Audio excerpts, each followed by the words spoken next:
nome é Idara. Eu sou a Thalita. Nós estamos aqui hoje para falar um pouquinho sobre o juiz. Bom, o juiz, ele é um cidadão, um terceiro investido de poder público que vai solucionar e julgar os casos mediante um processo, exercendo assim a sua atividade jurisdicional. Ele vai colocar um fim no processo através de uma sentença, de uma condenação. O juiz também é investido de poder, de dever e de responsabilidade. E é isso que o artigo 139 do Código de Processo Civil fala. Eu gostaria aqui de ler o caput de apenas 2 incisos para dar continuidade no assunto. O juiz dirigirá o processo conforme as disposições deste Código, incumbindo-lhe assegurar às partes igualdade de tratamento. Ele deverá equiparar as partes, colocando as duas no patamar de igualdade. 2. Velar pela duração razoável do processo. Ele deverá fazer com que o processo tenha um trâmite razoável, um trâmite bom para ambas as partes e para ele próprio. E agora aqui, eu gostaria também de destacar aqui o que o artigo 140 fala, que ele fala assim, diz o seguinte: o juiz não se exime de decidir sobre a alegação de lacuna ou obscuridade da lei. Ele não pode deixar de tomar uma decisão quando a lei for omissa ou obscura. Ele deverá fundamentar a sua decisão através de princípios e de jurisprudências. Assim, ele tomará a sua decisão. Ok? Então, as meninas agora vão falar sobre os impedimentos e a suspeição do juiz.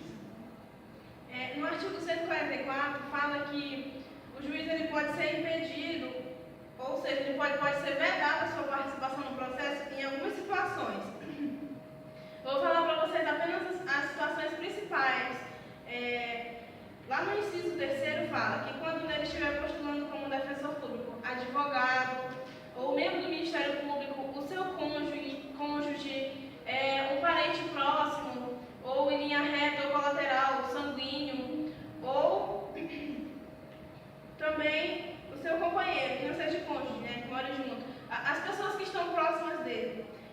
Quando for parte do processo ele mesmo, ele também não pode atuar. Né? Quando ele for sócio ou membro, ou participa da direção de alguma organização jurídica, pessoa jurídica, ele também não pode atuar no processo. Quando for herdeiro presuntivo, donatário ou empregador de qualquer uma das partes, quando ele tiver relação ou parte com qualquer instituição que esteja no processo, ele também não pode fazer parte, ele não pode atuar no processo. Essas são as principais vedações para que ele não atue no processo. Muito bem, eu vou falar um pouco sobre a suspeição do juiz.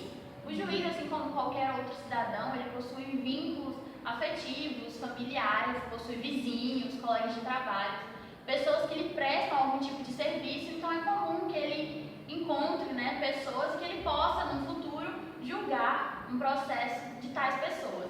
E principalmente na nossa capital, por ser pequena, Rio Branco, pode ser comum ou vir a acontecer que o juiz possa ser considerado suspeito, mas como que ele será considerado suspeito? No artigo 145 do novo CPC, no seu inciso 1, fala que o juiz será considerado suspeito quando amigo íntimo ou inimigo de qualquer das partes ou de seus advogados. No inciso 2, que receber presentes de pessoas que tiverem interesse na causa antes ou depois de iniciado o processo, ou seja, uma das partes quiser presentear o juiz, também poderá ser considerado suspeito. Inciso 3, quando qualquer das partes for credora ou devedora de seu cônjuge ou companheiro ou parentes dos mesmos. Inciso 4, interessados no julgamento do processo em favor de qualquer das partes, né?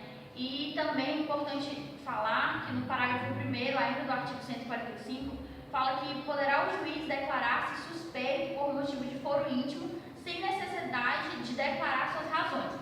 A suspeição do juiz pode ser provocada por uma das partes ou pelo juiz próprio, né? Ele pode sim alegar-se suspeito do processo e não querer participar do mesmo sem que ele tenha que se explicar.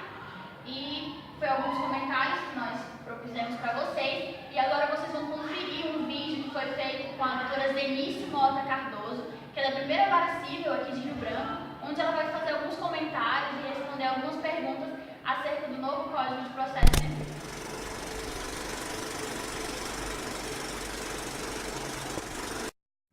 Boa tarde a todos. Estamos aqui hoje com a doutora juíza Zenice Mota Cardoso e viemos fazer aqui uma pequena entrevista com ela a respeito do novo CPC. A primeira pergunta é: Doutor, o juiz pode se eximir de decisão sobre a alegação de lacuna ou obscuridade da lei? Por quê? Não pode. Isso já não podia desde o Código de 73, né? Já tinha disposições expressas que o juiz não pode se eximir de julgar sobre a alegação de lacuna ou obscuridade da lei. Porque além da lei, existem outras fontes de direito que o juiz pode se socorrer na hora do julgamento, né? Como os princípios, como a própria outras normas, né, que podem socorrer o juiz ou até mesmo equidade, se for o caso, a justificar, a fundamentar a decisão. Então, a obscuridade ou a lacuna da lei não exime, de fato, o juiz de julgar. E o que a senhora acha que interferiu na sua atuação como juíza, esse novo código? E tanto na atuação como nos deveres e na responsabilidade? Olha, assim, no dia a dia, algumas mudanças a gente percebe, né? Uma das mudanças, assim, que primeiro impacta, de fato, foi a gestão, a forma como a gente fazia a gestão da vara. Porque antes se fazia ou julgamentos temáticos, ou se buscava processos mais antigos. Hoje a gente tem uma ordem de julgamento que procura acatar, né? Que são a ordem estabelecida no CPC, que diz que o juiz julgará de acordo com a ordem cronológica da conclusão para ele, né? Então isso já foi uma forma de mudança no dia a dia da vara, né? Com relação aos deveres, a gente verifica que hoje o papel de maior cooperação do juiz para com as partes, né? Com as partes envolvidas no processo. O dever por vezes, explicitar melhor a decisão com relação a emendas, com relação ao que precisa, do que precisa ser corrigido para que o processo tenha um regular, né, segmento. Mudou alguma coisa também em relação além desse princípio da cooperação, o juiz, a gente faz mais algumas diligências que antes não fazia, como, né, busca de bens imóveis, de devedores e outras questões, além de um cuidado maior que se tem hoje com a fundamentação das decisões. Não que antes não fosse fundamentado, porque toda decisão judicial já é fundamentada. Mas hoje, como tem algumas questões, como algumas questões trazidas na lei, que considera a decisão não fundamentada, o juiz tem um cuidado maior, né, na hora de fundamentar, já visando atender o fundamental. Doutora, o artigo 145, parágrafo 1º do novo CPC, ele fala que poderá o juiz declarar-se suspeito por motivo de foro íntimo sem necessidade de declarar suas razões. A senhora já passou por uma situação assim, ou então algo parecido? De suspeição por motivo de foro íntimo, não. Né? Já havia essa determinação também no código anterior, houve até uma resolução do CNJ dizendo que deveria declarar para a corregedoria os motivos do foro íntimo, depois foi cancelada e agora está aqui independente de explicitação. Né? Eu, de regra, poucas vezes fiz uma comissão de suspeição, porque eu não sou do Estado, estou aqui no Estado há 7 anos, então a gente não tem assim, tantas relações que possam implicar em suspeição. Mas, de regra, isso falo só por mim, né? Ainda que não precisasse explicitar os motivos do foro íntimo, eu costumo explicitar a razão pela qual estou declarando suspeito, ainda que não haja a imposição legal para isso. Segue uma pergunta aqui, mas eu não sei se a senhora saberá responder, justamente por não ser do Estado, né?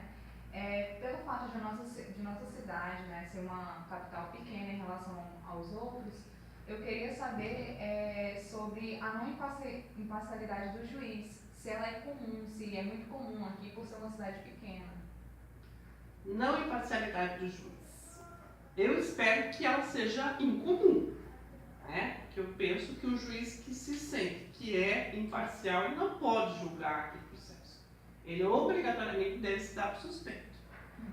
Eu entendi que você quer dizer que com um juiz, uma cidade pequena, acaba tendo relações, né? Mas eu acho que se eu tiver relações, desenvolver relações com amigos, ou com cabeleireira, ou com a manicure, eu tenho a obrigação de não processo. Então, eu espero que isso, né, acredito mesmo, que a gente conhece da magistratura local, eu acredito mesmo que a gente não tenha situações em que o juiz seja parcial, né? Porque se tiver, isso tem que ser investigado, tem que ser inclusive punido para que se evite. Porque o mínimo que as partes que o jurisdicionado busca é que o problema dele, aquela lide, seja julgada por um juiz imparcial, né?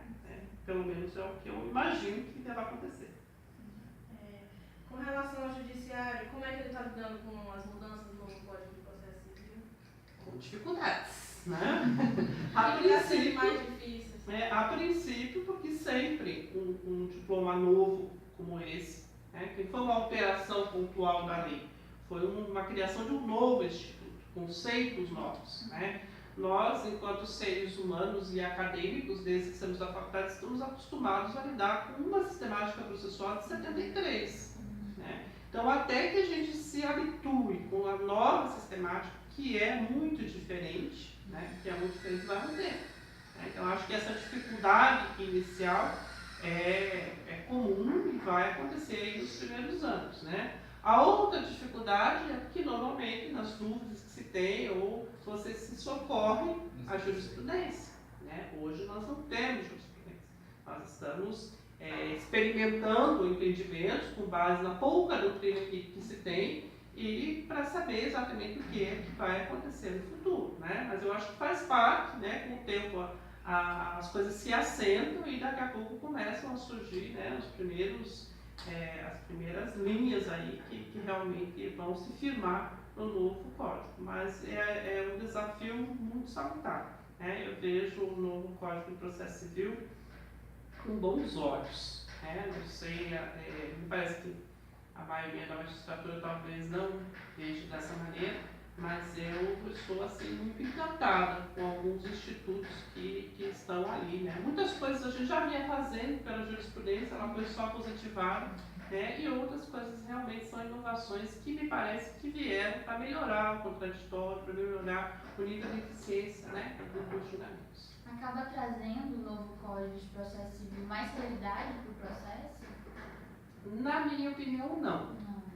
Não, porque a partir do momento que você melhora o contraditório, né, que você traz elementos de maior garantia a segurar o contraditório, é normal, é natural que se elasteçam os prazos. Né? Não necessariamente tenha se tornado mais lento, mais moroso por conta do prazo em dias corridos. Claro que também é um elemento a mais.